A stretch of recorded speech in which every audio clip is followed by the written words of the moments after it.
నమస్తే. నేను మీ Ashwini Kumar. CPI, CPM దాదాపు కమ్యూనిస్ట్ పార్టీలు దేశంలో డౌన్ఫాల్ కంటిన్యూ అవుతూనే ఉందని చెప్పచ్చు. కొన్ని రాష్ట్రాల్లో అయితే త్రిపుర లాంటి చోట, అట్లాగే వెస్ట్ బెంగాల్లో అయితే పూర్తిగా కనుమరుగవుతున్నాయి. ఇక మిగిలిన రాష్ట్రం కేరళ రాష్ట్రం. కేరళ రాష్ట్రంలో ఎలా ఉన్నాయి పరిస్థితులు? కేరళ రాష్ట్రం 2026లో అసెంబ్లీ ఎన్నికలకు వెళ్ళబోతోంది. 2025 జూలైకి ప్రస్తుతానికి ఓటర్స్ మైండ్లో ఎట్లా ఉంది అక్కడ?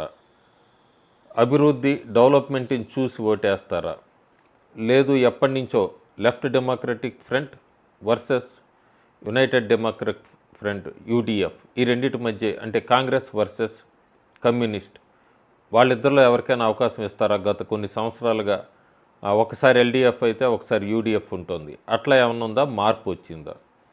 ఇప్పటికిప్పుడు ఎన్నికలు జరిగితే ఏమనుకుంటున్నారనేది ఒక చిన్న శాంపిల్ సర్వేస్ మీద చూస్తే కనుక మనకి చాలా క్లియర్గా అయితే ఒక మెసేజ్ అయితే అర్థమవుతుంది.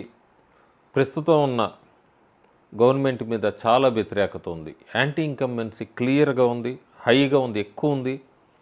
సీఎం రేస్ అనేది ఓపెన్గా ఉంది. కీ ఫైండింగ్స్లో చూస్తే ఎల్డిఎఫ్, యూడిఎఫ్ ఇద్దరికీ కూడా లీడర్షిప్ వ్యాక్యూమ్ అయితే బాగా కనబడుతోంది ఈ రెండు పార్టీల్లో, ఈ left democratic front, united democratic ఫ్రంట్లో.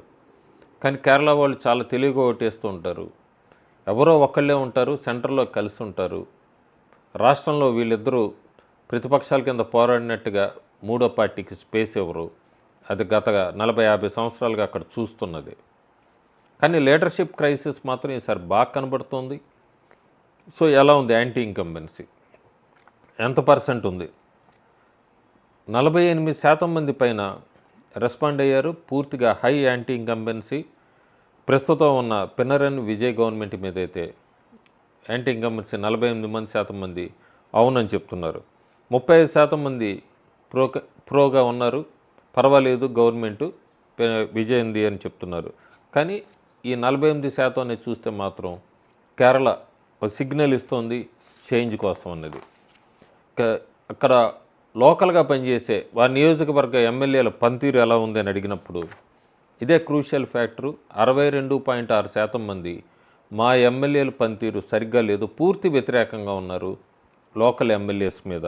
23.3% మంది మాత్రం మళ్ళీ ఎన్నుకుంటాం మా ఎమ్మెల్యేని అంటున్నారు. కానీ 62.6% అంటే హై లెవెల్ యాంటీ ఇన్కంబెన్సీ అని చెప్పచ్చు.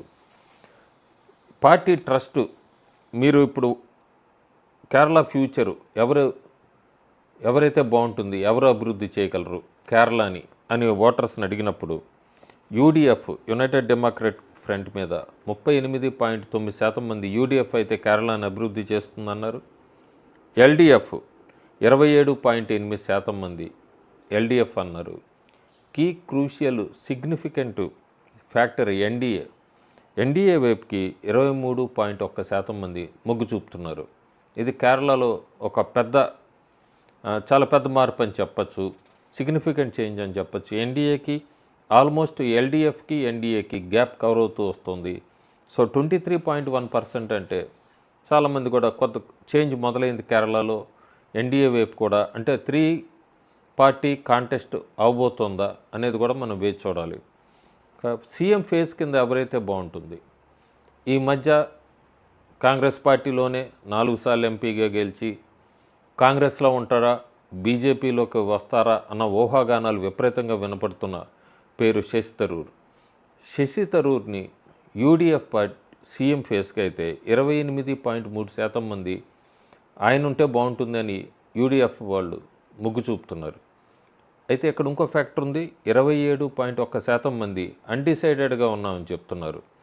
సో రెండు, ఒకవేళ యూడిఎఫ్ అధికారంలోకి వస్తే శశి థరూర్ అని చెప్తున్న వాళ్ళు 28%, అన్డిసైడెడ్ కూడా 27% మంది ఉన్నారు. సో యూడిఎఫ్లో కూడా ఆ లీడర్షిప్ వ్యాక్యూమ్ అనేది అయితే కంటిన్యూ అవుతూనే ఉంది, ఎందుకంటే అన్డిసైడెడ్ కూడా అట్లాగే ఉన్నారు. ఎల్డిఎఫ్లో అయితే ఎవరు బాగుంటుంది? ఇప్పటికే పినరయి విజయన్ మీద చూస్తూనే ఉన్నాం మనం, అంతే యాంటీ ఇన్కంబెన్సీ ఉంది. సో శైలజ అయితే బాగుంటుంది ఈ ఎల్డిఎఫ్కి అని 24.2% మంది ఆమెకి ఓటేశారు. పినరయి విజయ్కి అయితే ఇంకా ఎక్కడ 17.5% మంది ఆయన మళ్ళీ సీఎం ఒకవేళ పార్టీ అధికారంలోకి వస్తే ఆయనైతే సీఎం బాగుంటుంది అని చెప్తున్నారు. ఇక్కడ ఇంకొక కీ ఫ్యాక్టరు 41.5% మంది ఇంకా మేము డిసైడ్ చేసుకోలేదు, అన్డిసైడెడ్ అన్నారు. సో దీన్ని బట్టి ఎల్డీఎఫ్, యూడీఎఫ్ ఈ రెండు చోట్ల కూడా అన్డిసైడెడ్ ఎక్కువ ఉన్నారు కాబట్టి లీడర్షిప్ క్లారిటీ క్రైసిస్ అయితే క్లియర్గా కనబడుతోంది.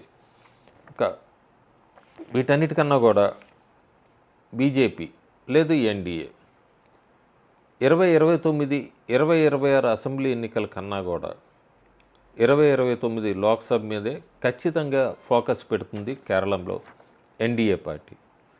2026లో ఇంకా అంత అధికారం కైవసం చేసుకునేంత రాలేదు. ఓట్ షేర్ అయితే బాగా పెంచుకుంటోంది. ఉదాహరణకి మనం 2019లో చూస్తే కేరళలో 12.5% ఉండేది బీజేపీకి. ప్రస్తుతం మన 2024 లోక్సభ ఎన్నికల సమయానికి 16.7% ఓట్ షేర్ దాకా వచ్చింది. ఈ ఓట్ షేర్స్ కూడా ఎలక్షన్ డేటా ప్రకారం మనం చూసుకుంటే.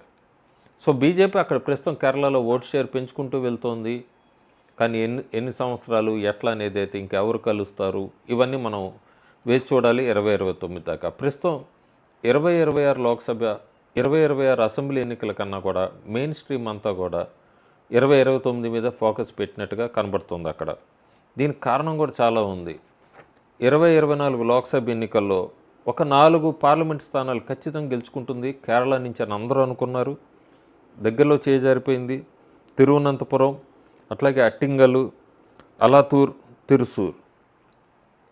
ఈ తిరుసూర్లో అయితే 1.2% మార్జిన్తో ఓడిపోయింది బీజేపీ. సేమ్ ముస్లిం డామినేటెడ్ కేరళ రాష్ట్రంలో కూడా ఎక్కువ ముస్లిం డామినేటెడ్ ఉన్న క్రిస్టియన్స్ కూడా ఉన్నారు. ముస్లిం డామినేటెడ్లో 1.2%తో లోక్సభ ఓడిపోయింది అంటే మాత్రం చాలా తక్కువ అని చెప్పచ్చు కేరళ లాంటి రాష్ట్రంలో బీజేపీకి. ఇంకొక చిన్న చిన్న మిస్టేక్స్ కూడా చేసుకుంది 2024 లోక్సభ ఎన్నికల సమయానికి కేరళలో. ఒక 3 స్థానాల్లో అయితే ఉదాహరణకి పీటీఏ, పీకేడి, ఈ పలక్కాడు ఇలాంటి చోటంతా కూడా అభ్యర్థుల్ని కరెక్ట్గా నిలబెట్టలేదు. ఒక స్థానంలో అయితే బీడీజేఎస్కి దానికి ఎలియన్స్లో అక్కడ ఇచ్చింది, లేదంటే అవి కూడా కొద్దిగా బీజేపీకి ప్రోగా ఉండేవి. సో ఆల్మోస్ట్ కేరళలో ప్రస్తుతం బీజేపీ మూవ్ అవుతుందని బట్టి మనకు అర్థమవుతుంది ఏంటంటే ఒక 5 లోక్సభ స్థానాలకు గురిపెట్టింది 2029. దానికి అనుగుణంగానే ఇందాక నేను చెప్పిన నియోజకవర్గాలు, అలాగే మిస్ అయిన ఒక 3 నియోజకవర్గాలు, 2024లో మిస్ అయిన 3 నియోజకవర్గాలు, వీటి మీదే ఫోకస్ పెట్టింది. అసెంబ్లీ నియోజకవర్గాల్లో బలపడడానికి అక్కడ ప్రయత్నిస్తోంది. అసెంబ్లీ నియోజకవర్గాల నుంచి ఎంపీగా 2029 8 మీద సీరియస్గా ఫైట్ చేయబోతోంది. 5 టార్గెట్ కింద వినబడుతున్న మాట. సో కేరళలో ప్రస్తుతం అసెంబ్లీ ఎన్నికల వరకు మాత్రమే అయితే ఈసారి ఎల్డీఎఫ్కి బై చెప్తారు. కేరళలో కాంగ్రెస్తో కూడిన democratic front, united democratic front అధికారంలోకి వచ్చే అవకాశాలు బాగా కనబడుతున్నాయి. బీజేపీ ఓట్ షేర్ పెంచుకుంది. అసెంబ్లీ ఎన్నికల్లో కూడా ఓట్ షేర్ పెంచుకోవడానికి ప్రయత్నిస్తోంది. టార్గెట్ మాత్రం 2029 లోక్సభ ఎన్నికల కింద కనబడుతోంది. Thank you.